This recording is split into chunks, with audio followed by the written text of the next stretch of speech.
Saya akan ya materinya.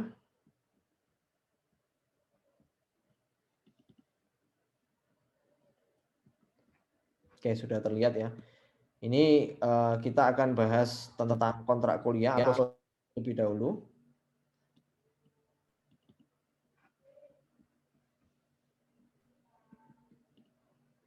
Oke, sebentar.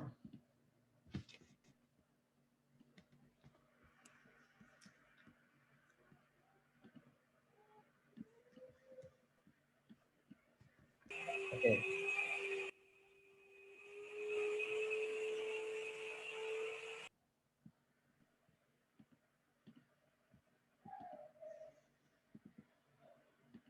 Oke.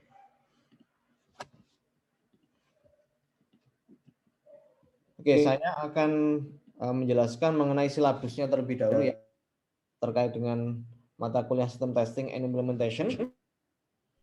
Jadi ini untuk mata kuliahnya ya, System Testing and Implementation, kode mata kuliahnya 1607 B09C, jumlah SKS-nya 3 SKS per minggu, dosen pengajar saya sendiri. Ya, ini kontak saya, bisa Anda catat nanti. Kalau misalnya ada permasalahan terkait mata kuliah ini bisa Anda hubungi saya, ataupun kita bisa gunakan itu ya, kita bisa gunakan grup Telegram ya. Oh ya, untuk jika misal suara saya kurang jelas ya, bisa tolong diinfokan di chat ya. Nanti saya coba lihat ya kalau ada saya. Iya, Pak. Bentar, ini ada yang belum unmute kayaknya ya. Bentar, siapa ini? Tolong di-mute semua, nanti kalau misalnya ada pertanyaan boleh di-unmute biar tidak suaranya biar nggak bocor. Oke. Oke, ini untuk overview-nya. Oke, ini ada sebuah gambar ya.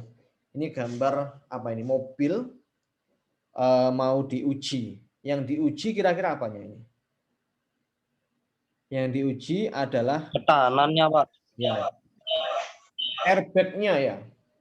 Ya, ketahanan juga termasuk. Tapi mungkin ini mau nguji airbag. Airbag-nya keluar atau enggak? Ya, gimana caranya menguji airbag itu keluar atau enggak? Ya kita tabrakkan mobilnya. Nah, seperti itu kan ya. Nah, namun ini konsepnya bisa kita coba integrasikan dengan software testing ya. Nah, kita bisa menguji semua fitur saat kita menjalankan fitur tersebut. Jadi intinya adalah misalnya kita mau menguji fitur login misalnya. Ya sudah, kita coba uji fitur login tersebut menggunakan username sama password. Kita masukkan username sama passwordnya itu benar, dengan username benar, password benar, username benar, password salah, ya kan? Username salah dan password salah. Nah, kita coba uji dengan berbagai skenario. Itu istilahnya adalah skenario pengujian. Kita coba buat sebuah input ya, input pengujian ke sistem kita. Nah, kira-kira sistem kita menghasilkan output seperti apa? Outputnya seperti apa kalau login? Outputnya berhasil login atau gagal login. Nah, jadi intinya kalau kita mau menguji sebuah fitur di sistem kita, kita punya yang namanya input, output ya. Input yang kita masukkan apa dan output yang diharapkan itu apa. Seperti itu. Nah, ini ada kaitannya dengan pengujian juga. Nah, pengujian itu misalnya kita menguji, kita harus efektif ya. Kita kalau menguji sebuah sistem itu harus efektif. Efektif itu seperti apa? Kita hanya butuh sedikit cost atau biaya untuk menguji sistem kita. Kita coba logikakan. Misalnya, ini kalau contohnya mobil ya. Kalau contohnya jembatan, kita mau menguji ketahanan jembatan. Misalnya jembatan Suramadu. Nah, kalau kita ngujinya gimana? Apakah perlu kita hancurkan jembatan Suramadunya? Kan nggak mungkin kan ya. Apakah kita perlu menguji sebuah jembatan dengan cara menghancurkan jembatan itu? Kan nggak perlu. Nah, kita harus bisa menguji secara efektif ya. Misalnya kalau kita menguji sebuah fitur ya, fitur di sistem kita, kita nggak perlu memasukkan berbagai macam input. Ya, misalnya login tadi, kita nguji login, tiap text box di form login kita ada dua, username sama password. Berapa banyak kemungkinan yang bisa kita masukkan? Pasti banyak sekali. Kalau kita bicara karakter di komputer itu ada banyak ya, kode ANSI itu ada banyak mulai dari karakter huruf, angka sampai dengan tanda baca. Apakah kita harus perlu memasukkan segala macam input ya? Ya itu namanya brute force ya. nguji pakai brute force. Nggak efektif, kita butuh waktu yang lama, cost-nya juga banyak. Nah, bagaimana cara biar bisa efektif? Ya itu teknik-teknik sistem testing yang akan kita pelajari selama 1 semester ini. Nanti kita akan coba buat sebuah skenario pengujian yang efektif, yang membutuhkan sedikit biaya, cost, ya kan? Dan skenario itu bisa efektif untuk bisa mendeteksi sebuah bugs. Ya sama kalau kita mau menguji itu ya kalau kita coba integrasikan dengan penyakit ya. Kalau penyakit COVID ya atau penyakit misalnya penyakit apa ya? Penyakit yang butuh tes darah. Misalnya mau ngetes apakah seseorang itu menderita penyakit demam berdarah atau enggak. Nah, biasanya diuji sampel darahnya diuji. Diambil 1 tetes ya kan terus dilihat trombositnya itu berapa. Trombositnya kalau kurang dari 100.000 oh berarti ini teridentifikasi bahwa orang itu kena penyakit demam berdarah. Cuman butuh 1 sampel kan ya, 1 sampel beberapa tetes darah. Kan nggak mungkin darahnya diambil 1 liter. Nah, orangnya mati dulu sebelum dideteksi ini kena penyakit demam berdarah atau enggak, dia mati dulu. Nah, gimana caranya biar bisa efektif? Ya, kita butuh yang namanya input ya, input data di sistem kita itu sedikit mungkin. Semakin seminimum mungkin data yang kita butuhkan untuk menguji sebuah sistem, tapi kita harapkan dengan semaksimum mungkin untuk bisa mendeteksi berbagai macam bugs atau error. Nah, itu nanti yang akan kita pelajari selama 1 semester ini. Teknik-teknik pengujian yang efektif dan efisien. Seperti itu. Oke. Ini capaian pembelajaran mata kuliah sistem testing. Jadi harapannya nanti setelah Anda lulus ya di mata kuliah ini, Anda mampu menjelaskan konsep dasar pengujian sistem. Nanti kita akan belajar mengenai istilah-istilah ya, istilah-istilah yang mungkin sering kita sebutkan waktu kita menguji sebuah sistem. Itu ada berbagai macam istilah. Nanti kita akan pelajari. Dan yang kedua, mampu menjelaskan level testing. Nah, testing kita buat secara berlevel ya. Sama kalau kita mau menguji sebuah sistem itu kita harus punya yang namanya planning. Mulai dari level yang paling rendah sampai level yang paling tinggi. Nanti kita akan pelajari. Yang ketiga, mampu menyusun perencanaan dan dokumentasi testing. Dokumentasi testing akan sangat penting. Nanti waktu Anda mau mengerjakan proyek ya, proyek ya misalnya kalau Anda masih kuliah, Anda nanti mengerjakan tugas akhir sama kerja praktik, nanti pasti ada bab pengujian. Nah, pengujian itu nanti akan kita akan pelajari dokumentasi. Bagaimana cara membuat dokumentasi testing berdasarkan standar IEEE. Nanti kita akan punya template-nya. Nanti kita akan pelajari. Yang keempat, mampu memahami strategi implementasi perangkat lunak. Nah, ini yang kaitannya sama implementation ya. Sudah masuk ke bagaimana cara membuat dokumentasi sebuah perangkat lunak. Dan ini sebenarnya tidak ada ilmu pastinya. Tergantung aplikasi apa yang kita buat ya, yang kita mau implementasikan. Pasti kita mau membuat dokumentasi untuk aplikasi programming, aplikasi untuk misalnya sistem informasi ya, pasti akan berbeda dengan aplikasi yang kaitannya sama machine learning, ya kan? Misalnya kita membuat aplikasi untuk decision making sama aplikasi untuk sistem informasi biasa. Pasti dokumentasinya akan berbeda. Tapi intinya adalah konsepnya kita membuat dokumentasi itu, kita coba berpikir, kita coba posisikan diri kita sebagai end user yang tidak tahu bagaimana cara mendevelop sebuah software. Yang tahu hanya cara pakainya saja. Nah, konsepnya seperti itu. Nanti kita akan membuat dokumentasi. Dokumentasi bisa berbagai macam ya, bisa berbentuk dokumen ataupun berbentuk web ya. Biasanya sih kalau kita membuat sistem informasi itu ada menu FAQ ya, frequently asked question. FAQ kita gunakan untuk menjawab berbagai macam pertanyaan yang mungkin muncul dari end user. Nah, itu nanti kita akan buat ya semacam kayak web. Nanti tugas Anda nanti akan membuat sebuah web bagaimana cara memakai sebuah software. Walaupun nanti softwarenya berupa aplikasi desktop ataupun mobile, nanti Anda silakan bikin sebuah web itu ya, web sederhana ya, yang gunanya untuk menjelaskan bagaimana cara pakai program yang mau diimplementasikan. Oke, nanti kita akan bahas di week setelah UTS ya untuk implementation ini. Dan yang kelima nanti Anda mampu melakukan perencanaan testing dan implementasi pada sebuah kasus. Nah, nanti kasusnya silakan nanti Anda cari sendiri atau nanti bisa saya berikan ya kasusnya, case study-nya. Yang perlu Anda lakukan hanyalah merencanakan testing. dan implementasi dari program tersebut. Oke, nanti kita akan pelajari di beberapa minggu ke depan. Oke, untuk materi yang dipelajari ya kita di week pertama ini kita akan masuk ke pengenalan sistem testing.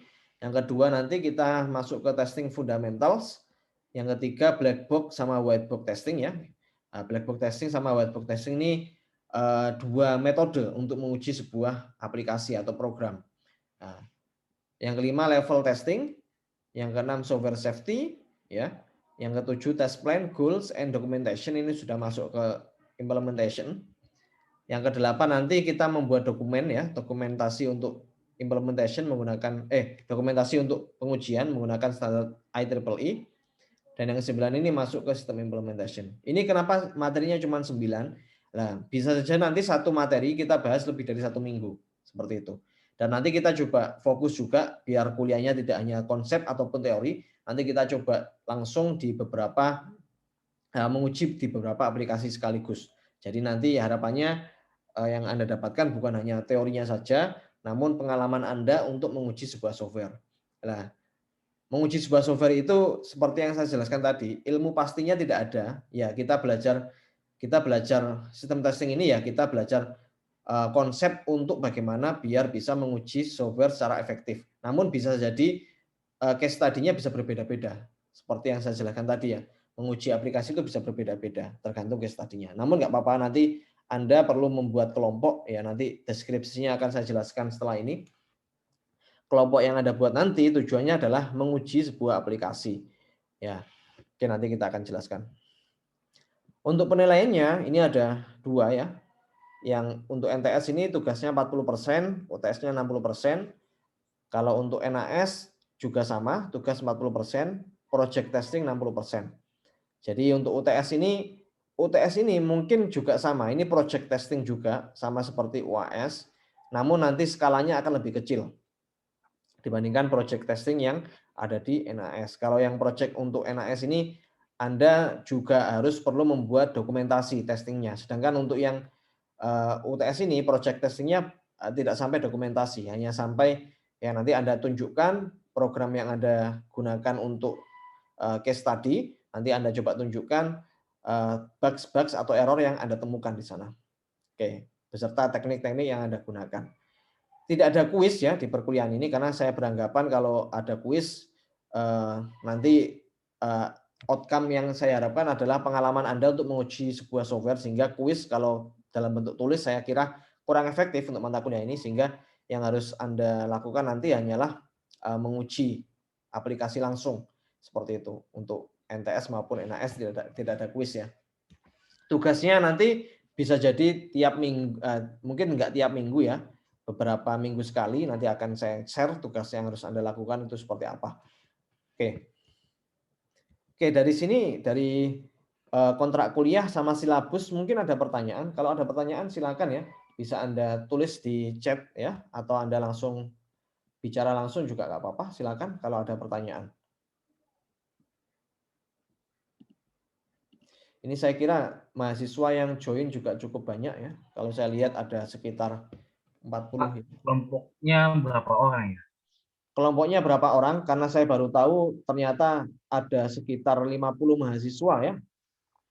Harapannya nanti satu kelas ada 10 kelompok ya. Saya nggak bilang satu kelompok berapa orang, yang penting satu kelas ada 10 kelompok. Ya, silakan nanti Anda bentuk ya.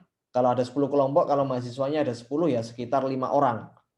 Nanti detailnya akan saya jelaskan karena saya masih belum tahu kira-kira nanti mahasiswa yang join ini, yang benar-benar join ikut kuliah ada berapa, karena sementara ini di My Ubaya ada sekitar 50 lebih kalau nggak salah. Jadi sekitar mungkin 5 sampai 6 anak ya.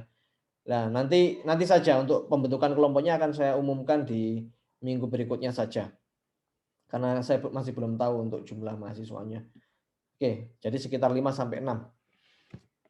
Oke, ada pertanyaan lagi mungkin? Silahkan kalau ada pertanyaan ya. Untuk perkuliahan ya, perkuliahan ini karena kita online, jadi kalau misal ada permasalahan dengan jaringan ataupun koneksi internet Anda, video perkuliahan akan saya share tiap minggunya di itu ya, di Google Classroom. dan linknya nanti saya juga akan sertakan di Telegram. Jadi mungkin kalau Anda sedikit ada kendala koneksi, Anda bisa melihat recordingnya. Nanti juga akan saya ajarkan berbagai macam tools ya, tools untuk pengujian sebuah software. Jadi pengujian software itu juga kita ada berbagai macam tools ya. Nah, untuk white box testing sama black box testing. Ya, nanti ada dua istilah, white box testing sama black box testing. Kalau white box testing, seperti yang saya tadi sempat perlihatkan ya, itu kita menguji program, tapi yang kita uji adalah code-nya. Nah, apakah code-nya itu sudah optimal atau belum ya? Apakah coding kita yang misalnya kalian bikin program ya, kalian bikin kelas ya kan, terus bikin metode, bikin data member, bikin properti, apakah sudah efektif atau belum? Nah, itu nanti kita uji menggunakan white box testing. Nah, seperti itu. Misalnya Anda membuat variabel ya, misalnya pasti Anda semua pernah coding di entah itu bahasa pemrograman Java ataupun C# ataupun bahasa pemrograman yang lain. Anda membuat, ini contoh yang simpel ya, Anda membuat sebuah variabel untuk merepresentasikan nilai tertentu. Anda deklarasikan variabel tersebut, namun tidak pernah Anda gunakan. Kira-kira efektif nggak? Iya, tidak efektif karena Anda sudah mendeklarasikan sebuah variabel, Anda sudah alokasikan memori di komputer Anda, namun tidak Anda gunakan. Walaupun memang memorinya mungkin tidak signifikan ya, satu variabel saja. Tapi bisa kita deteksi nanti menggunakan tools yang untuk white box testing. Ini beberapa variabel yang mungkin tidak berguna bisa kita hapus sehingga alokasi memorinya bisa lebih kecil. Kalau Anda menggunakan IDE NetBeans misalnya ataupun IDE Visual Studio harusnya sudah pernah diberitahu oleh IDE-nya. Oh, ini ada variabel yang tidak digunakan. Biasanya digarisin warna hijau ya. Kalau error kan digarisin warna merah. Kalau variabel yang unused ya, unused variabel biasanya digarisi warna biru atau hijau. Ya, seperti itu. Itu ada, kalau kita pakai IDE-nya sudah ada sih sebenarnya untuk mendeteksi hal tersebut. Nah, seperti itu. Dan untuk white box testing bisa juga kita dari esensi OOP ya. Kalau kita bicara dari esensi OOP, misalnya kita membuat sebuah kelas, kita membuat banyak kelas. Namun sebenarnya kelas itu bisa kita efisiensikan. Misalnya ada beberapa kelas yang bisa kita jadikan inheritance. Nah, jadi kita tidak perlu menduplikasi berbagai macam metode ya. Kita perlu bikin metode di parent class dan metode tersebut bisa kita panggil di child class-nya. Nah, jadi kita tidak perlu mendefinisikan atau mendeklarasikan metode yang sama di berbagai macam kelas. Itu konsepnya OOP misalnya. Ya, Anda pernah mengambil mata kuliah OOP, harusnya Anda sudah memahami konsep dari OOP. Kita tidak perlu mendeklarasikan satu metode ya dengan parameter yang sama di berbagai macam kelas. Yang sebenarnya kelas-kelas tersebut itu bisa kita jadikan inheritance, konsep inheritance. Nah, itu nanti teknik untuk white box testing kita akan uji ya, kompleksitas dari code-nya apakah sudah efisien atau belum. Nanti kita akan coba analisa. Kalau black box testing, kebalikannya white box testing. Kita menguji bukan melihat code-nya, tapi melihat output dari aplikasinya. Jadi kita tidak perlu membuka code-nya, coding-nya nggak perlu kita buka. Yang perlu kita lakukan hanyalah menguji fungsionalitasnya. Jadi kita coba uji apakah fitur A itu jalan, fitur B itu jalan, fitur X itu jalan. Nah, kita coba uji satu persatu. Nah, untuk black box testing ini levelnya lebih itu ya, lebih subjektif mungkin karena kita tidak melihat code-nya, kita hanya melihat output-nya itu seperti apa. Dan black box testing ini ada kaitannya sama acceptance testing ya. Jadi acceptance testing itu adalah menguji tapi kita ujinya bukan dari sisi developernya, tapi kita uji, kita lepas program kita ke end user. Nah, jadi kita harapannya mendapatkan feedback dari end user, kira-kira kekurangannya itu apa, dan itu bisa kita jadikan advice bagi kita untuk memperbaiki program kita. Nah, misalnya Anda mungkin pernah mendengar yang namanya beta, aplikasi versi beta. Aplikasi versi beta adalah aplikasi yang sudah siap rilis, cuman memang belum dirilis, tapi kita coba lepaskan ke end user, ya kan? Setelah itu end user harapannya ada dengan adanya aplikasi beta itu kita bisa mendapatkan timbal balik dari end user terkait dengan aplikasi kita. Nah, seperti itu. pasti di berbagai macam aplikasi yang sudah apa namanya banyak digunakan, misalnya ada WhatsApp, ada Telegram, ada Facebook ya, terus ada Zoom. Nah, mungkin Anda pernah mendengar istilah beta. Nah, itu beta itu semacam user acceptance testing. Kita menguji dengan melibatkan end user seperti itu. Ada juga istilahnya alpha testing. Ada alpha testing, ada beta testing. Nah, kalau alpha testing aplikasinya sudah siap rilis, cuman alpha testing itu yang menguji bukan end user, tapi kita sebagai seorang software developer, kita nguji aplikasinya tapi tidak melibatkan end user. Tapi harusnya kalau kita menguji sebuah aplikasi, karena aplikasi kita yang memakai bukan kita sendiri tapi end user, sehingga wajib kita menggunakan beta testing, user acceptance testing. Nah, itu tujuannya kita merilis versi beta seperti itu. Nah, kan tidak mungkin kita tiba-tiba merilis aplikasi langsung kita kita publish langsung. Itu kurang optimal. Harusnya kita harus melewati yang namanya UAC, user acceptance testing. Itu yang nanti kita akan pelajari di mata kuliah ini juga. Oke, user acceptance testing itu bisa menggunakan itu ya, kayak semacam interview ke end user, gimana pendapatnya menggunakan aplikasi ini. Kita kasih nilai, misalnya kita kasih nilai misalnya 1 sampai 10, kira-kira tingkat kepuasannya itu berapa, seperti itu. Kalau kita mau menguji user acceptance testing, kita harus tepat sasaran. Kira-kira aplikasi kita itu tujuannya kemana? Nah, kalau tujuannya ke end usernya itu ke rentang umur sekian, misalnya kita membuat aplikasi game ya, game untuk umur, misalnya untuk umur berapa ya? 10 sampai umur 20 ya. Ya, kita nanti untuk UAC-nya ya kita targetnya ke rentang umur tersebut. Nah, seperti itu. Misalnya kita buat aplikasi yang melibatkan gender misalnya. Kita bikin aplikasi untuk misalnya untuk hanya digunakan untuk ibu-ibu misalnya ya. Aplikasi untuk misalnya kaitannya kalau ibu-ibu itu untuk memonitor, misalnya ada ibu hamil ya, dimonitor kira-kira selama 9 bulan itu aplikasi yang kita buat itu bisa merekomendasikan kira-kira apa yang harus dilakukan oleh seorang ibu dalam melewati masa kehamilan 9 bulan, misalnya seperti itu. Kan nggak mungkin kita ujinya ke bapak-bapak, kan ujinya ke ibu-ibu. Nah, itu nanti kita akan pelajari target dari end user itu seperti apa ya kan. Kita nanti akan coba berikan semacam ya UAC, timbal balik dari end user. Seperti itu. Nah, kurang lebih seperti itu ya untuk mata kuliah ini. Nanti kalau ada pertanyaan bisa ditanyakan langsung lewat chat ya. Jadi nggak usah nunggu saya selesai menjelaskan. Kalau nanti di luar kuliah, Anda bisa gunakan grup Telegram untuk berdiskusi ya, kaitannya dengan software testing. Oke. Nah, kalau mungkin kita ini cerita lagi, misalnya kaitannya sama system testing, Anda pasti pernah tahu yang namanya berbagai macam, misalnya Anda mendownload aplikasi dari sebuah, kalau Anda menggunakan Android, misalnya Anda menggunakan Play Store ya untuk mendownload aplikasi. Pasti di Play Store itu menyediakan kolom komentar ya.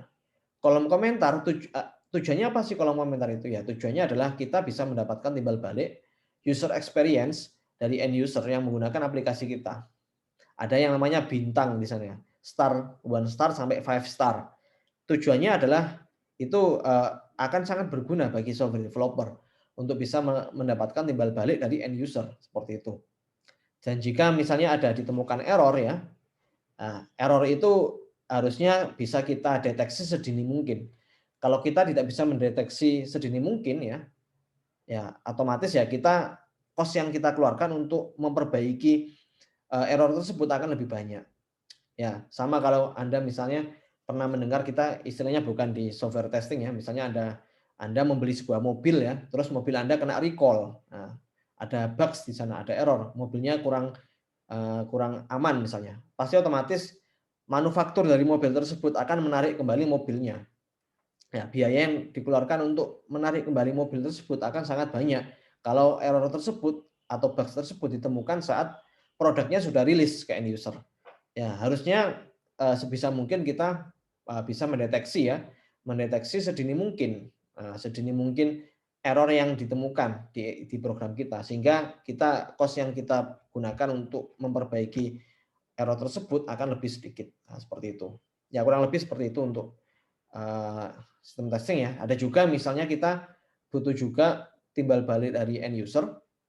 Misalnya ada berbagai macam advice ya dari end user. Misalnya aplikasi ini kita ini sudah jalan ya, sudah jalan 100% nggak ada error, tapi ada fitur yang sebenarnya itu dibutuhkan oleh end user.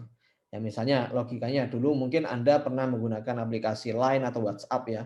Mungkin WhatsApp ya. WhatsApp dari dulu logonya adalah gambar lingkaran, ada gambar teleponnya. Tapi mungkin kalau Anda ingat, dulu WhatsApp itu tidak ada fitur untuk calling ya. Cuma chatting biasa, nggak ada calling, apalagi calling video, nggak ada. Padahal gambarnya adalah gambar telepon, ya kan? Nah, dari perkembangan zaman ternyata banyak customer atau end user dari WhatsApp itu membutuhkan fitur tersebut. Sehingga WhatsApp mendevelop fitur baru. Nah, itu kita sebut sebagai itu ya, software evolution. Jadi yang namanya software itu akan terus berevolusi mengikuti kebutuhan dari end user. Nggak mungkin dia akan stuck di di versi tertentu. Pasti ada pembaruan versi ya, akan dilakukan maintenance terus ya sampai kapan? Nggak ada akhirnya, never ending. Selama end user itu membutuhkan fitur baru ya, pasti akan ada perbaikan terus-menerus. Ya kan? Sama kalau kita ya teknologi tidak bisa berhenti di satu titik, pasti akan berjalan lama, berjalan di jangka waktunya nggak never ending ya. Apalagi software teknologi pasti akan perkembangannya akan cepat. Jadi kita sebagai seorang software developer tidak akan berhenti untuk membuat sebuah produk ya. Produk itu akan kita terus perbarui. Kalau tidak seperti itu ya pasti kita akan kalah bersaing dengan produk yang lain. Nah, seperti itu ya. Memang sistem testing ini kita akan coba menggali ya. Seorang software tester itu dia akan memposisikan dirinya sebagai seorang end user. Nah, gimana sih caranya pengalamannya pakai aplikasi ini? Apa sih rekomendasi perbaikan untuk aplikasi ini? Itu akan menjadi sebuah tugas bagi seorang software tester seperti itu. Oke, itu kaitannya untuk itu ya, untuk mata kuliah ini.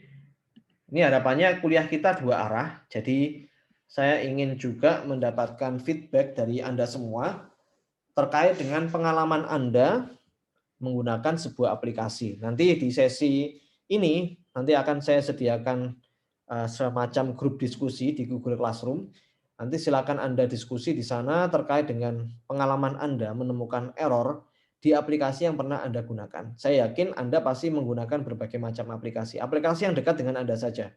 Misalnya aplikasi TikTok ya, atau aplikasi Instagram ya, aplikasi game ya, game yang sering kalian mainkan. Nah, nanti silakan Anda, nanti setelah ini akan saya buatkan grup diskusi untuk mendiskusikan error-error yang pernah Anda temui. Tapi sebelum itu kita coba masuk dulu ke materi agar perkuliahan kita bisa dua arah ya. Jadi saya harapannya ada feedback dari Anda semua. Tapi sebelum itu kita coba masuk ke materi dulu.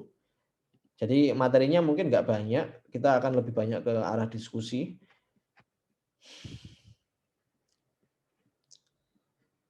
Oke ya, ini saya jelaskan dulu mengenai, mungkin nggak banyak ini ya.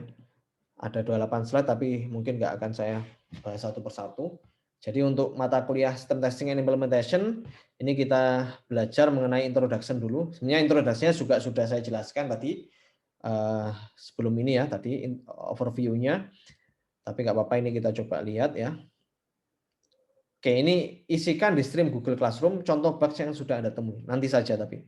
Ini saya masuk ke introduction dulu.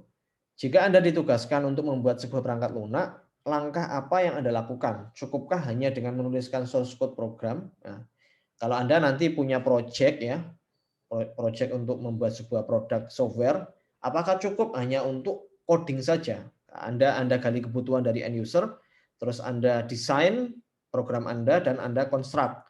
Anda buat program Anda. Apakah berhenti sampai situ? Ternyata tidak. Ada tahapan lain yang namanya testing sama implementation.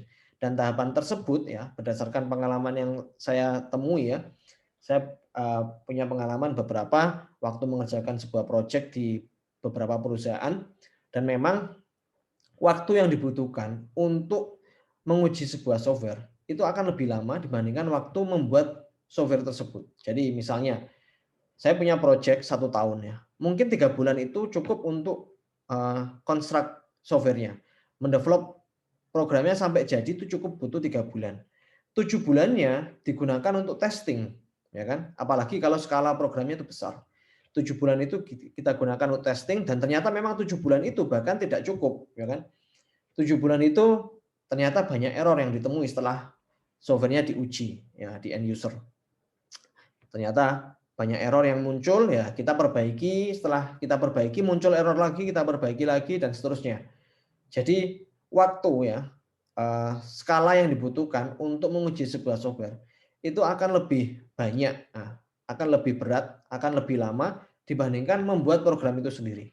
Dan itu pasti akan Anda temui waktu Anda mengerjakan sebuah project seperti itu. Kalau waktu testingnya itu sebentar ya, misalnya Anda alokasikan waktu hanya 10% dari project Anda. Saya yakin pasti setelah project Anda rilis ya, produk software Anda rilis, pasti akan ditemui berbagai macam error karena Anda kurang concern menguji program Anda. Seperti itu. Memang pengujian akan dibutuhkan waktu yang lebih lama daripada mengembangkan software itu sendiri. Itu pengalaman saya dan mungkin itu akan berlaku di Anda juga. Nah, seperti itu. Dan kegagalan perangkat lunak itu adalah bisakah perangkat lunak gagal? Pasti bisa ya. Nah, kita tidak mungkin membuat sebuah produk perangkat lunak ya kan bim salah bim jadi nggak ada error, nggak mungkin. Pasti yang namanya error itu menyertai ya. Error itu menyertai produk software kita. Ya kan kalau produknya kadang Anda mungkin berpikir seperti ini. Saya membuat sebuah program ya, misalnya tugas kuliah ya, saya coding mulai dari line 1 sampai line 100 lancar-lancar aja. Ngetik ya, saya line 1, line 2, line 3 sampai line 100 lancar dijalankan, wah jalan. Nggak ada errornya sama sekali. Pasti Anda bingung, ini benar nggak sih yang saya buat itu? Ini nggak ada errornya beneran nggak sih? Pasti Anda heran sendiri. Nah, hal itu ya mungkin bisa saja kalau dia itu alien ya, alien untuk ngodingnya nggak ada error ya. Mulai dari line 1 sampai line 100 semua fiturnya jalan tanpa adanya kendala, yaitu alien namanya. Nah, tapi mungkin kalau Anda sendiri berpikir seperti itu, pasti Anda bingung bingung sendiri kan. Kira-kira ini benar nggak ada errornya nggak sih? Jangan-jangan komputer saya yang rusak gitu. Nah, mungkin Anda berpikir seperti itu. Jadi bugs itu pasti akan menyertai program kita seperti itu. Oke, latar belakangnya itu adalah kualitas ya. Jadi kalau kita ingin mengembangkan sebuah software dengan kualitas yang tinggi, pasti kita harus mengalokasikan biaya yang lebih banyak untuk menguji produk tersebut, ya kan? Nah, software yang menguasai pasar yaitu yang bernilai tinggi dan yang berkualitas. Jadi kualitas sebuah software itu kaitannya sama pengujian perangkat lunak. Software yang berkualitas tidak melebihi budget, tepat waktu, handal, usabilitasnya tinggi dan memenuhi kebutuhan user. Ya ini banyak sekali yang mungkin bisa saya sampaikan ya terkait dengan pengalaman mengembangkan sebuah software. Kadang kita mengembangkan sebuah software, kita misalnya dari permintaan dari end user itu ada anggapannya kita membuat dokumentasi ternyata kita bisa gali ada 10 fitur yang dibutuhkan oleh end user, ya kan? 10 fitur itu kita harapkan bisa jalan semua tanpa adanya bugs atau error.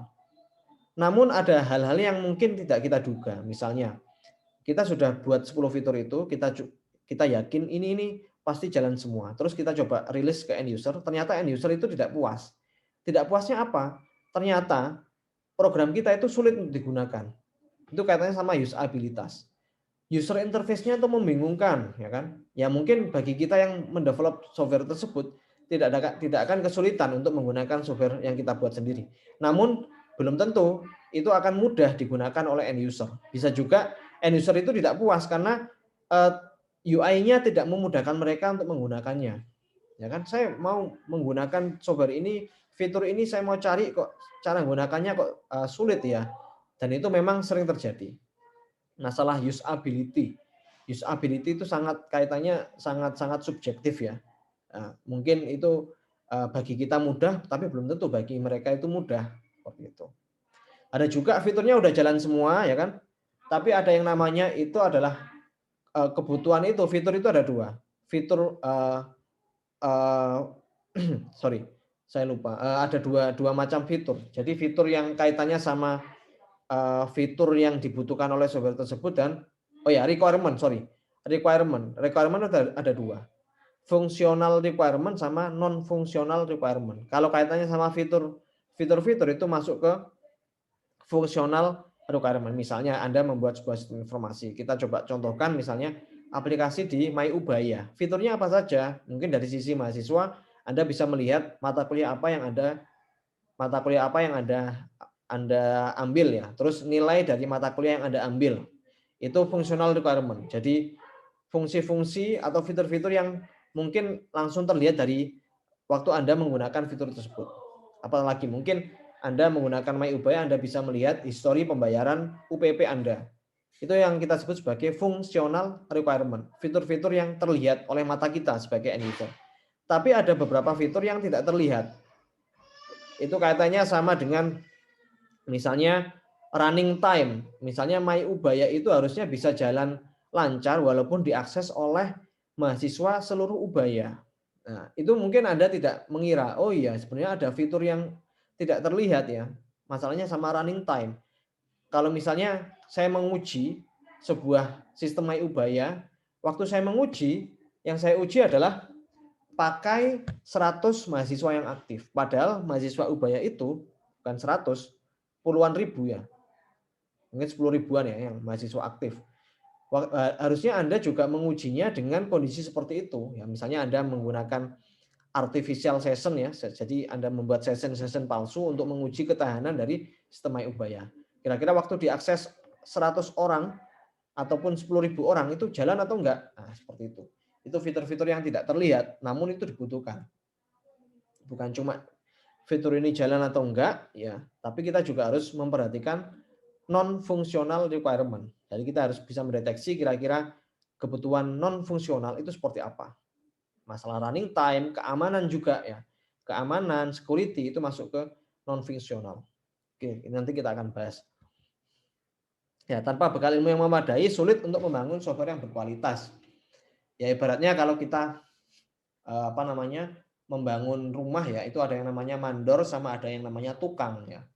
Kalau tukang ya udah dia ngikutin apa yang diinstruksikan oleh mandor, tapi sebenarnya yang bisa tahu kualitas dari rumah itu ya mandornya. Ya, itu kaitannya kalau kita integrasikan dengan software tester. Ya. Mengapa sistem testing ya? Karena failure ya, bugs itu bukan option, bukan pilihan, tapi itu bundle with the software. Itu pasti akan mengikuti software itu. Seperti yang saya jelaskan tadi ya. Jadi apa sebenarnya STI itu ya, testing dan implementasi sistem. Kita menguji dan kita mengimplementasikan sistem. Oke, ini mungkin nggak akan saya bahas satu persatu. Oke, ini ada tujuan Anda mengambil mata kuliah ini adalah Anda mampu melakukan manajemen testing dan implementasi pada sebuah proyek perangkat lunak dan menyusun dokumentasinya. Sehingga mampu menghasilkan produk perangkat lunak yang berkualitas.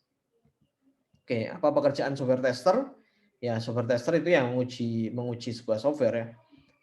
Nah, ini yang dilakukan oleh software tester yang pertama adalah dia akan memplanning ya, memplanning pengujiannya, terus dia akan menuliskan, mendokumentasikan pengujiannya dan mengeksekusi ya kan. Setelah mengeksekusi dia akan mereport ya hasil pengujiannya dan melaporkan ke programmer. Improve test ini sebenarnya bukan tugas dari software tester. Yang mengimprove itu adalah software programmernya, ya kan, developer dari software itu.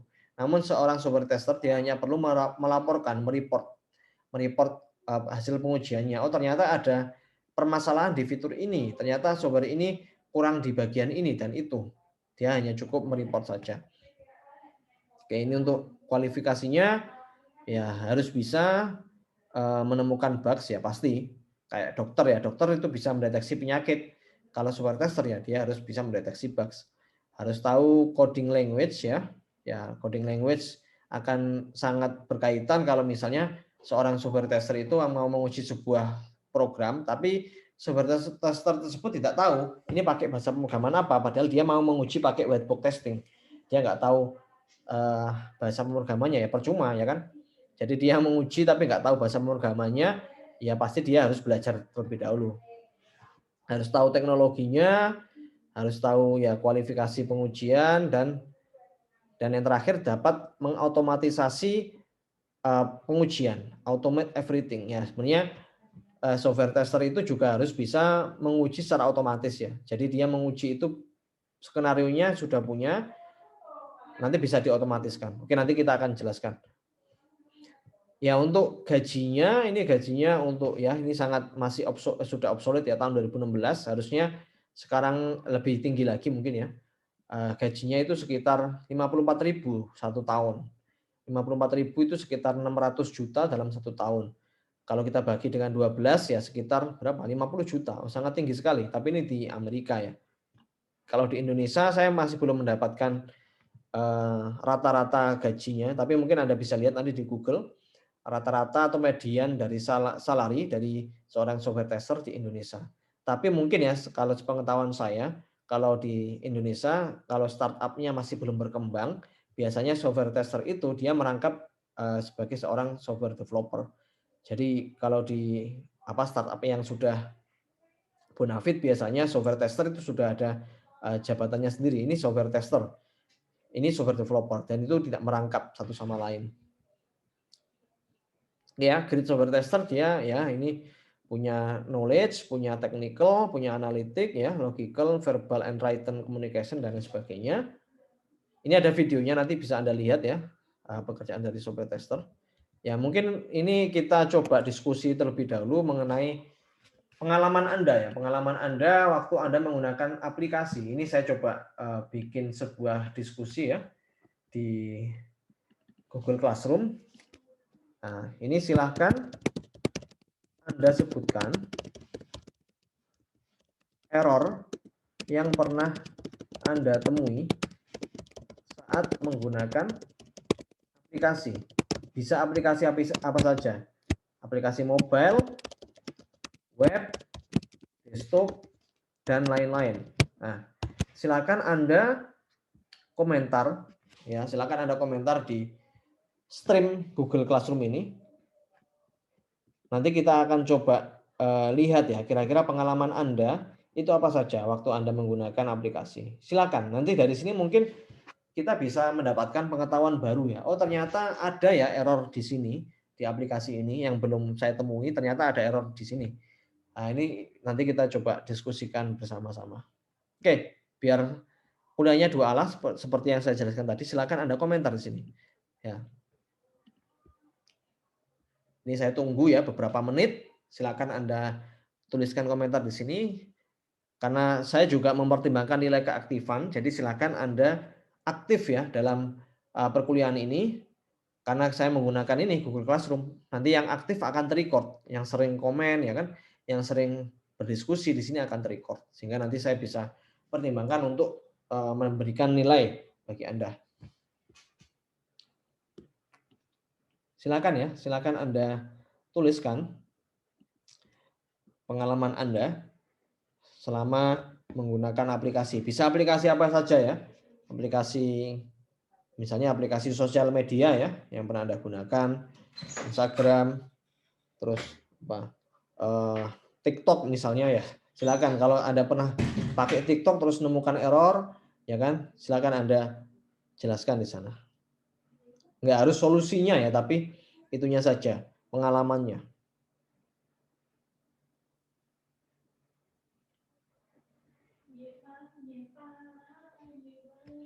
Masih belum ada, silakan nanti saya coba refresh.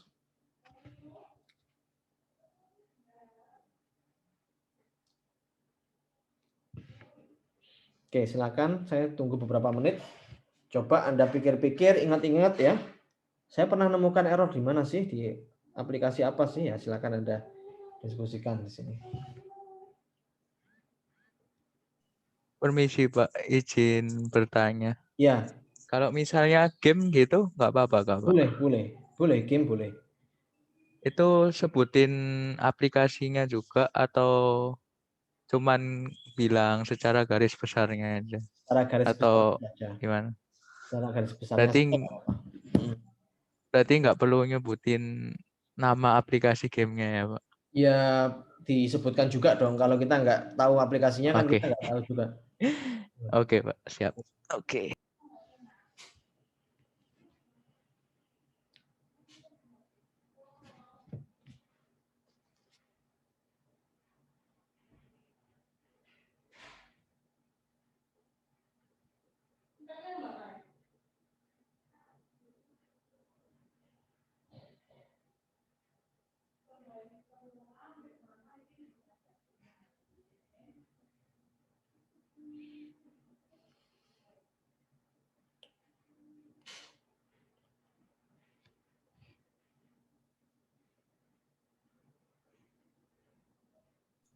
Pak, kalau misalkan bug itu termasuk nggak Pak ya? Iya, pokoknya error atau bugs. Ya itu nanti kita ada dua istilah yang berbeda, error sama bugs kan ya. Itu nanti kita akan diskusikan di minggu kedua. Tapi yang ini pokoknya Anda pernah menemukan error apa ya di program, entah itu misalnya Anda menggunakan fitur ini nggak jalan, ya jelaskan aja nggak apa-apa. Gitu. Oke, sudah lumayan banyak.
Oke, sudah lumayan banyak. Kita bahas satu-satu dulu ya. Dari yang paling atas, ini ada Rifki. Error saat play film di Netflix ketika menggunakan handphone Samsung. Padahal di laptop, TV, ataupun HP dengan merek lain bisa. Ya, hanya di Samsung hanya di laptop di handphone Samsung saja ya. Ini errornya saat play itu gimana errornya Rifki? Bisa diceritakan? Nggak bisa jalan atau nggak keluar subtitlenya atau gimana? Nge-freeze, Pak. Oh, nge-freeze. Jadi kita bisa masuk. Kita Hmm. bisa masuk, pas membuka film kita bisa lihat episode berapa gitu, tapi setelah di play itu nge-freeze. Nge-freeze berarti nggak jalan sama sekali ya? Nggak di play Nggak jalan sama sekali, nggak bisa keluar juga, Pak. Oh, terus di Jadi harus restart. restart HP. Oh, gitu ya. Oh, ya, kalau handphone Samsung harusnya ya mungkin kalau Samsung saya juga punya pengalaman dulu ya. Kalau nggak salah mungkin Anda pernah lihat berita terkait dengan HP Samsung kalau di HP Samsung atau HP yang lain ya, yang kalau wallpapernya diganti wallpaper tertentu itu loh. HP Android semua HP Android semua kayaknya. Ada wallpaper apa gitu kan ya, pernah di-share sama yang waktu itu juga pernah viral. Kalau misalnya background-nya diganti itu nanti HP-nya rusak gitu loh. Ada pernah dengar itu ya? Mungkin teman-teman pernah dengar itu kan background-nya kayaknya kalau nggak salah background gambar pemandangan, tapi kalau background itu kita coba jalankan di HP kita Android itu mesti rusak HP-nya. Saya coba penasaran juga background wallpaper. Nah, ini loh. Wallpaper merusak HP. Nah, misteri penyebab wallpaper setan yang bikin HP rusak. Nah, ini kalau nggak salah ya. Oh iya ini nih. Nah ini kalau Anda coba nanti HP Anda bisa rusak. Saya juga pernah penasaran tapi nggak sempat nyoba karena kalau rusak juga rugi. Saya cuma lihat YouTuber itu memang dia mencoba ya wallpaper ini dijadikan wallpaper di HP-nya terus ya nge-freeze gitu sampai akhirnya diinstal ulang HP-nya. Ya.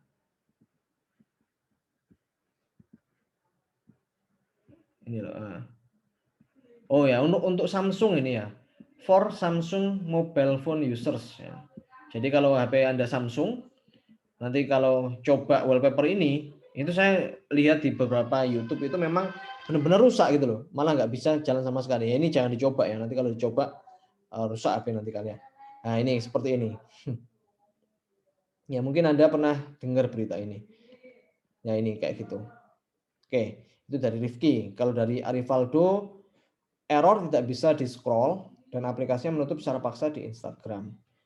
Ya, ini kalau error itu bisa mungkin bisa didetailkan ya.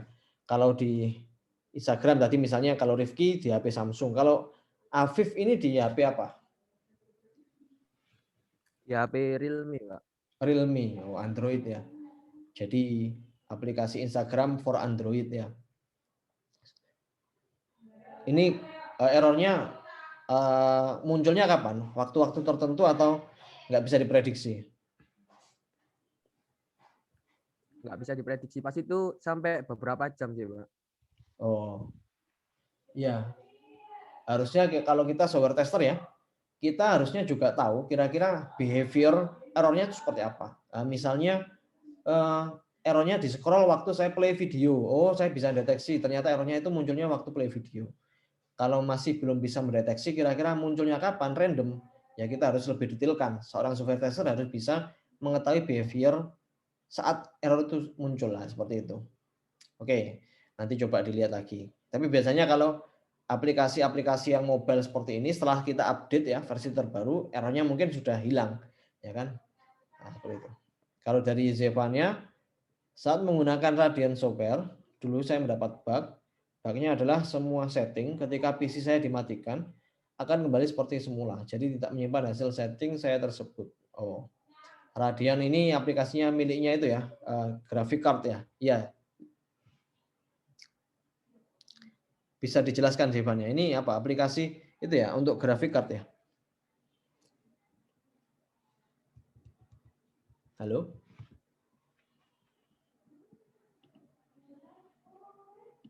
Oh ini. Dia mati lampu, Pak. Oh mati lampu.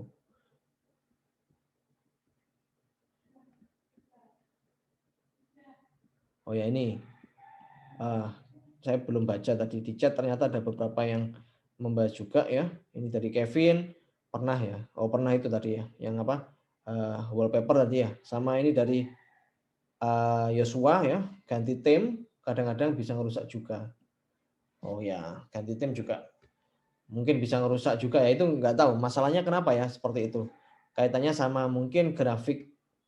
Kalau di HP nggak ada grafik card, saya kurang tahu. Kalau di mobile phone itu mungkin apakah ada semacam kayak chip grafik ya, yang dia itu bisa rusak kalau menampilkan atau merender gambar tertentu. Nah, seperti itu.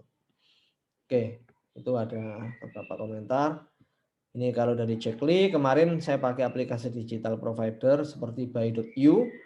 Ketika mau bayar, nomor virtual account-nya agak tergenerate. Ya, ini bisa dilaporkan ke aplikasi buy.io. Buy.io itu ya provider kayak Telkomsel itu ya buy.io. Nah, ini mau bayar tapi account-nya nggak muncul. Ya. Ya, saran saya kalau Anda menemukan error agar Anda juga berkontribusi untuk bisa memperbaiki error tersebut, silakan Anda laporkan ke developernya. Kadang beberapa saya juga sering ya, misalnya saya menemukan error di aplikasi, itu saya langsung laporkan ke developernya. Caranya ya bisa langsung komentar ya, komentar di tempat download program tersebut ya, atau error report ya. Biasanya juga kalau kita menggunakan aplikasi itu kita bisa enable. Kalau misalnya ada crash muncul, itu nanti kita langsung kirimkan error tersebut ya ke developernya agar kita juga berkontribusi untuk memperbaiki error tersebut. Nah, seperti itu. Oke, dari Jasiela, error saat memesan Grab atau Gojek mengalami double order. Ini Grab atau Gojek atau dua-duanya, Jasiela? Dua-duanya, Pak. Dua-duanya. Itu ceritanya gimana itu? Jadi saat memesan misalnya Gojek motor nih, kita pesan terus tiba-tiba dua apa kayak Gojek yang menerima pesanan saya gitu. Oh, biasanya tuh drivernya ngamuk-ngamuk biasanya. Oh, Mbak, saya sudah itu loh jauh-jauh datang, nanti kalau performa saya turun, biasanya kadang gitu ya. Tapi saya chat salah satunya terus kadang Gojeknya bilang, oh emang biasa kayak gini Mbak, kedobelan order gitu. Ya. Ya itu umum sih, sudah umum ya. Apa namanya kadang pesan double gitu ya. Saya juga punya pengalaman. Waktu itu saya pesan Gojek juga ya. Terus yang pertama itu nggak ngerespon, akhirnya ganti ke driver yang lain. Terus sampai dilempar sampai beberapa driver. Jadi waktu itu saya pernah pulang dari kampus, bukan kampus di Ubaya tapi kampus di UNER. Saya pernah dari situ terus saya coba pesen ya. Karena rumah saya jauh ya, rumah saya daerah Surabaya Barat.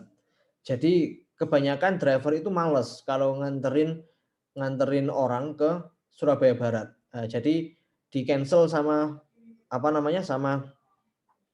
drivernya, tapi cancelnya itu nyuruh saya untuk cancel gitu loh. Alasannya adalah itu, kadang alasannya macam-macam. Tapi saya sudah tahu alasan mereka adalah karena dia malas nganterin. Tapi alasannya ada yang bannya bocor, ada yang bensinnya habis, sampai ada yang alasan, Mas saya nggak bisa soalnya saya mau beli susu anak saya, nggak masuk akal kan. Saya lucu juga gitu loh. Ya sudah saya cancel kan ya, saya cancel sampai beberapa kali, terus ya sudah. Pada akhirnya saya juga nggak jadi pakai Grab atau Gojek, saya lupa. Terus akhirnya saya cancel, ada satu driver yang nerima, tapi udah terlanjur saya cancel kan ya. Ya driver itu datang ya, padahal saya cancel, akhirnya pakai taksi biasa. Nah, orangnya yang Gojek itu ya itu ngedumel gitu ya. Saya sudah itu ngaksep ini Pak, ini nggak bisa nih cancel ini. Ya gimana lagi? Akhirnya ya tetap saya cancel, nggak mau saya. Tapi ya gitu loh. Jadi istilahnya adalah gimana software itu bisa mengakomodir case-case seperti itu gitu loh. Jadi ada beberapa driver itu yang mengakali, dia nyuruh kita cancel, tapi terus agar performa mereka tidak turun, akhirnya ya terpaksa kita cancel seperti itu.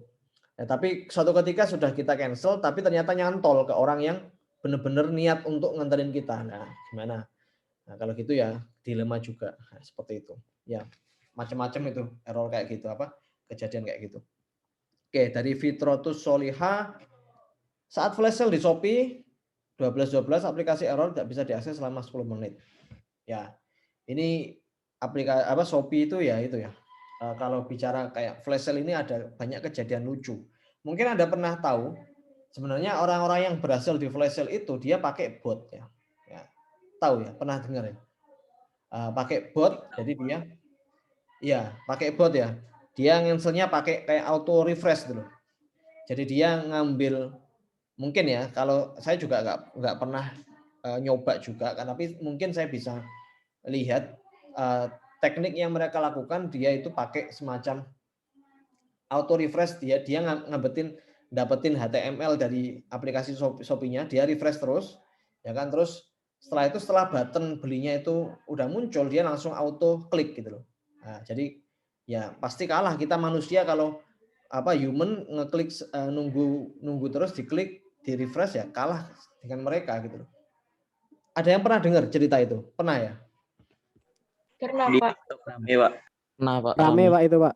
Rame ya, makanya sampai viral juga kan ya di Shopee.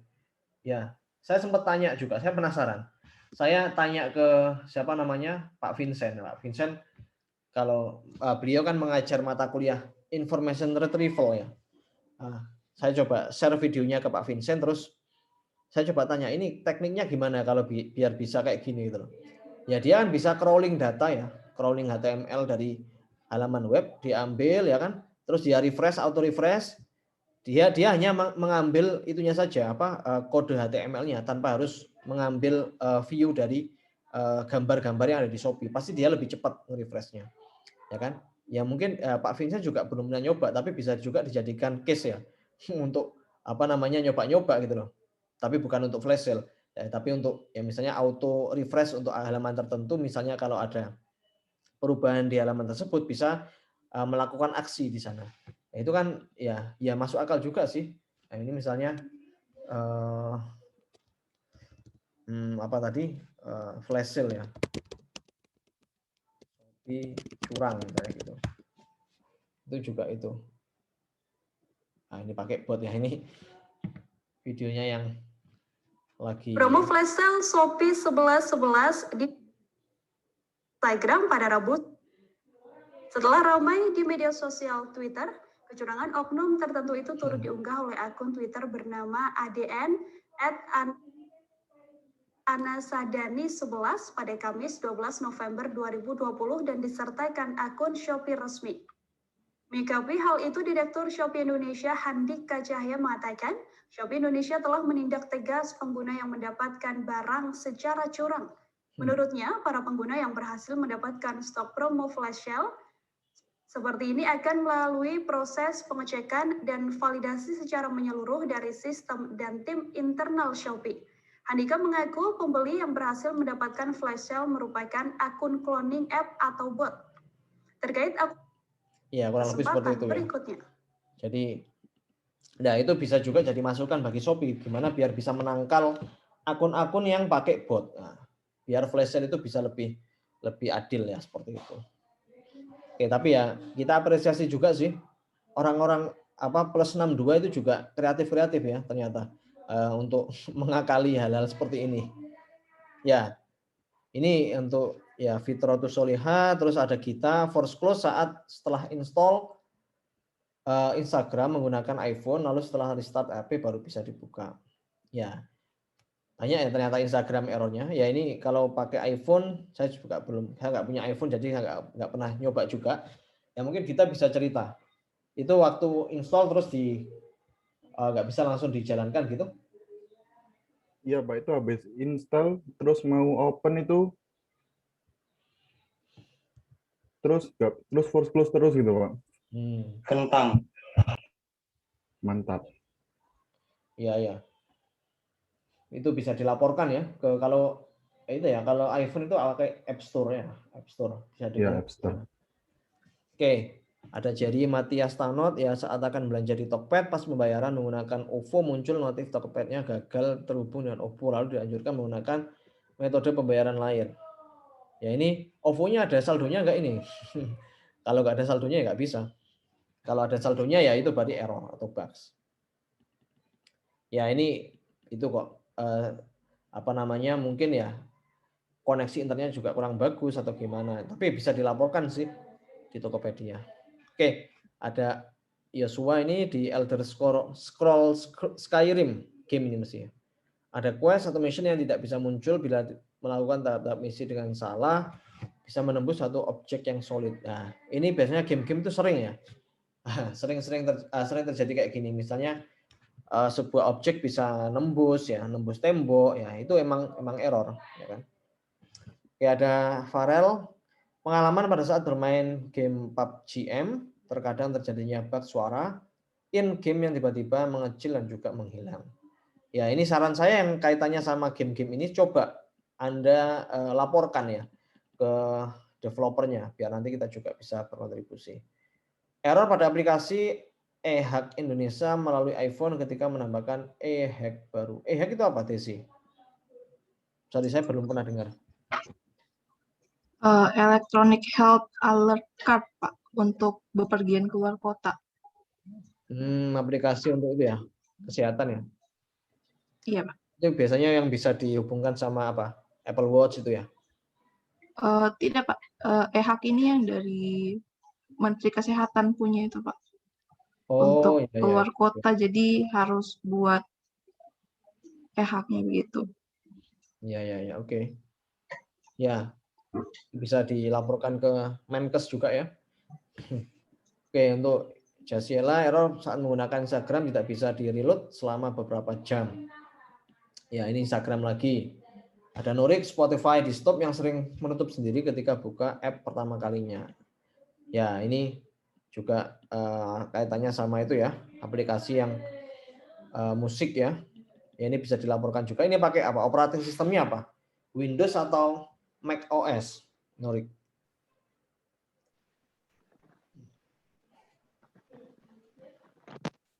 Windows, Pak. Windows ya. Iya, saya juga punya pengalaman sih.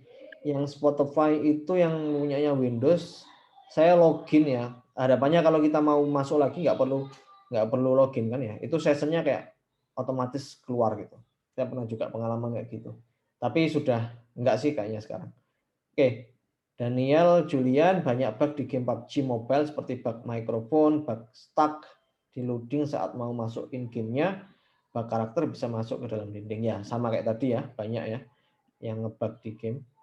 Arius, pada saat itu saya top up untuk pulsa pada aplikasi OVO, saldo OVO saya sudah terpotong dan ada notifikasi berhasil masuk, tetapi pada HP saya belum ada notifikasi pulsa masuk. Sudah 3 hari tidak ada notifikasi, lalu saya melaporkan ke pihak OVO dan mengumpulkan bukti, lalu sudah terselesaikan. Ya, ini yang dirugikan sebenarnya juga kita ya sebagai konsumen. Ya uang kita nggak hilang sih, cuman kita buang waktu gitu kan ya. Kita buang waktu untuk bisa mengurus hal-hal seperti ini. Oke, ada juga Alexander Yol, aplikasi kasir pintar saat menginput add-on atau topping untuk satu makanan. Waktu itu saya coba mengisi add-on. Saat saya ingin menambahkan lagi add-on yang sudah saya input, add-on yang sebelumnya saya input atau hilang, jadi kayak refresh ulang. Oh, jadi add-onnya untuk potongan ya. Oh, add-on topping ya, topping. Jadi oke ya. Jadi add-onnya yang sudah diinput hilang ya, padahal sudah. Ini apa? Makanan apa, Alexander? Yang kamu tambahkan topping di sana? Kayak itu, Pak. Kayak makanan ayam. Ayam itu kan biasanya bisa nambah berbagai sambal kan, Pak. Ya, jadi waktu itu udah saya input sambal terasi. Habis itu customer-nya mau nambah lagi sambal bawang. Nah, itu saya pencet lagi add-on-nya. Lah kok sambal terasi yang udah saya input harus ke input ulang gitu. Jadi harus barengan isinya, nggak bisa satu-satu. Ya. Nah, itu menurut saya sih bug itu. Ya, betul sih. Kadang itu juga itu ya, kalau kita pakai GoFood ya.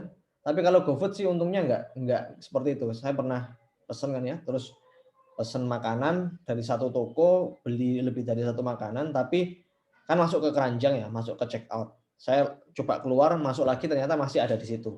Jadi kan enggak hilang. Oke ya. Ini ngomong-ngomong sudah jam makan siang, jadi kalau ngomongin ini jadi pengen makan. Oke.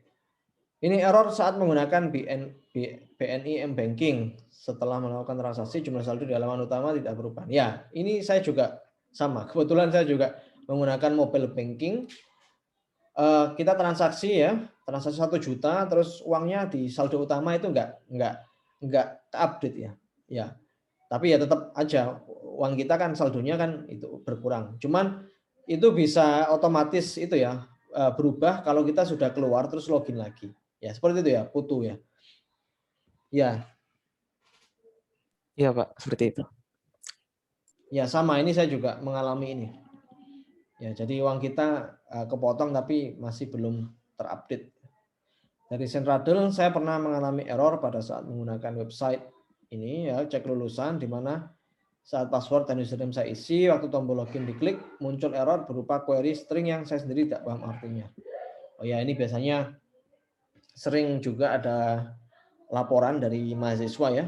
Kebetulan yang menggunakan yang mengembangkan aplikasi ini itu Pak Daniel Susanto. Biasanya saya langsung errornya saya langsung coba kasihkan ke Pak Daniel biar bisa dilakukan perbaikan. Itu banyak mahasiswa yang itu juga mengalami seperti ini. Ada Aditya Rama ini untuk pengalaman saya pada saat penggunaan WhatsApp web yang dimana error tersebut terjadi pada saat terdapat pesan masuk terkadang tidak terjadi notifikasi dan tidak dapat mengirim pesan akan tapi satu jaringan masih terhubung. Ya, ini untuk WA ya di desktop. Untuk Kevin, error saat bermain game GTA San Andreas bisa keluar dari map jika melewati tempat tertentu. Ya, ya ini game juga ya. GTA ini apa? GTA mobile atau versi desktop atau apa ini? Itu tapi Pak. Apa? Kenapa? Saya pernah mainnya dulu gitu di tempat tertentu memang bisa keluar dari map itu. Iya ya. Saya terakhir main GTA itu di PS ya, PS2. Namanya GTA San Andreas sih. Cuman sekarang nggak tahu. Namanya apa di kan sekarang sudah banyak versi ya. Bisa dimainin dimanapun. Oke, ada Santi bermain Stardew Valley, volume sound game sudah dikecilkan, tapi tetap keras sehingga setiap buka ulang harus dibesarkan atau dikecilkan lagi. Ya, ini game ya. Dari Clarissa, error di aplikasi Instagram untuk Android, beberapa akun lama saya tidak bisa menggunakan fitur share post to story, padahal untuk akun-akun yang lain bisa. Dan kalau dicoba di iPhone juga bisa. Oke, ini bugnya hanya untuk Android seperti itu. Kalau dari Rizky, error di Spotify, tidak bisa memutar lagu dari halaman pencarian, hanya bisa lewat library atau halaman home. Ya, ini dari Spotify. Oke ya, ternyata banyak ya. Kalau dari sini kita bisa dapat banyak pengalaman. Dari Vianda, saat menggunakan fitur Fleets di Twitter, masih ada bug yang dimana fitur Fleets tidak menghilang selama 24 jam. Sorry, ini Fleets apa ya? Saya belum pernah dengar. Oh, itu kan itu Pak. Twitter kan punya fitur baru kayak story Instagram gitu loh Pak. Oh, ya. Ya, jadi seharusnya kan bisa hilang setelah 24 jam itu. Nah, itu masih belum ada yang nggak hilang setelah 24 jam itu. Ya, oke. Mungkin masih baru ya.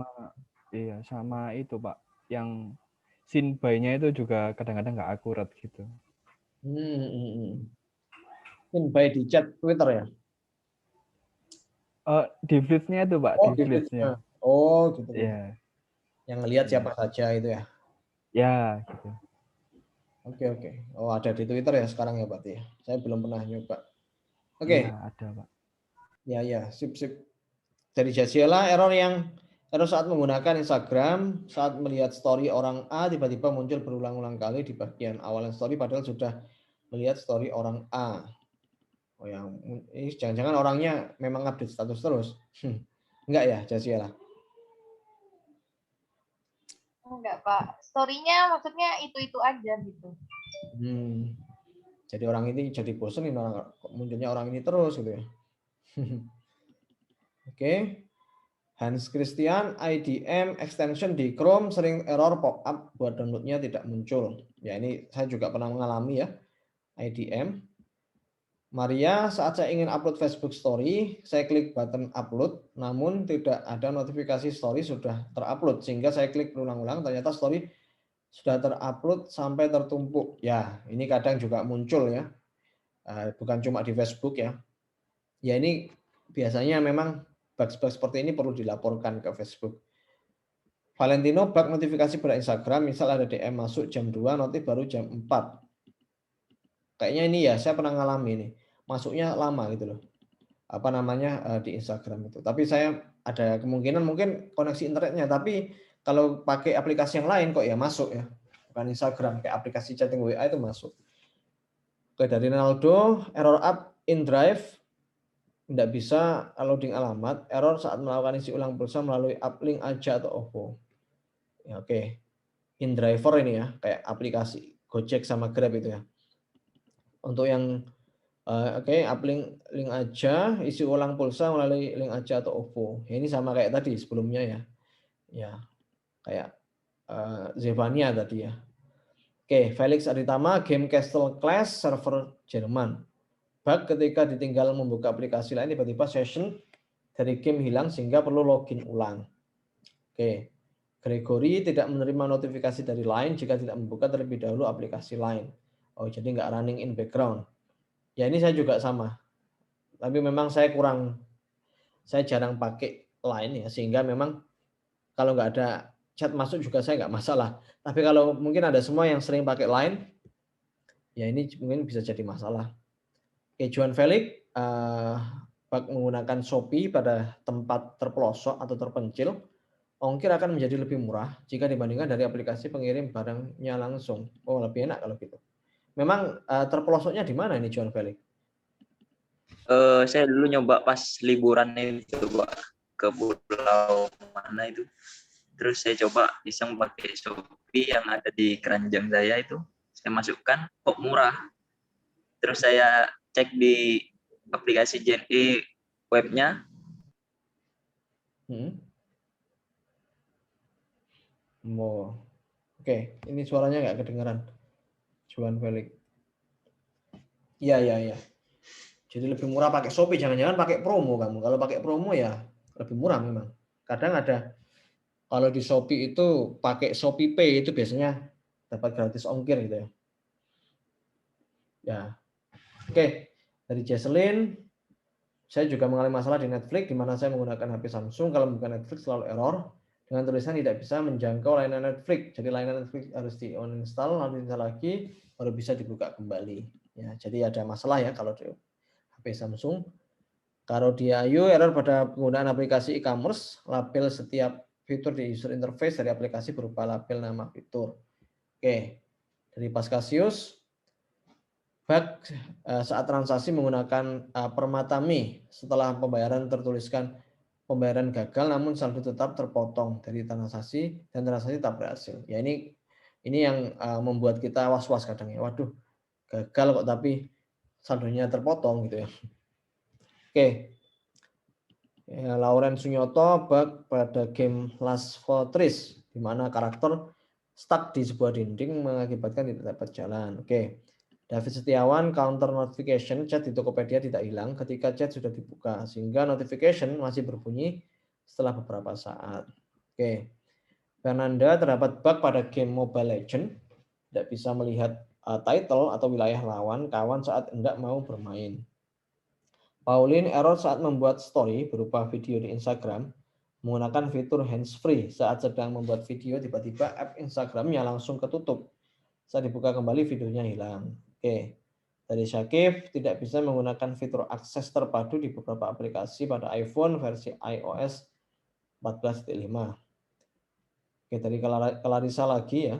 Aplikasi Visual Studio Code di laptop Asus saya terdapat error tampilan seperti ada bintik glitch yang baru bisa hilang kalau halaman VS Code-nya diklik atau mouse gerak-gerakkan di bagian yang ada bintik-bintiknya.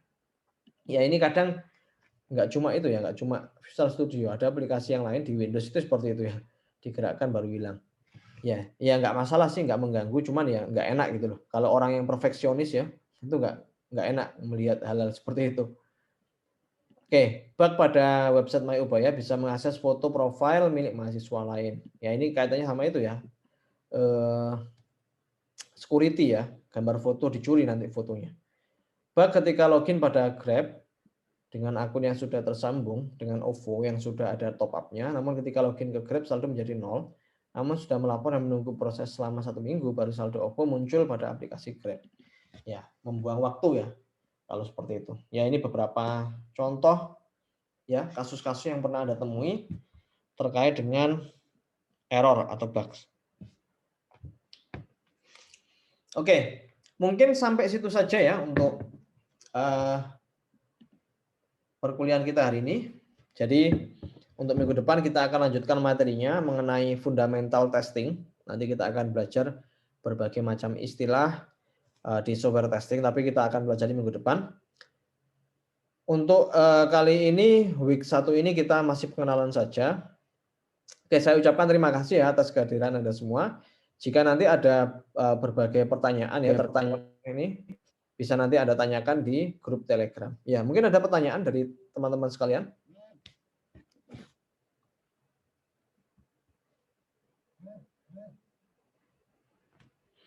Oke. Belum ada, Pak. Belum ada, oke. Oke, Zevanya sudah hidup lagi lampunya ya?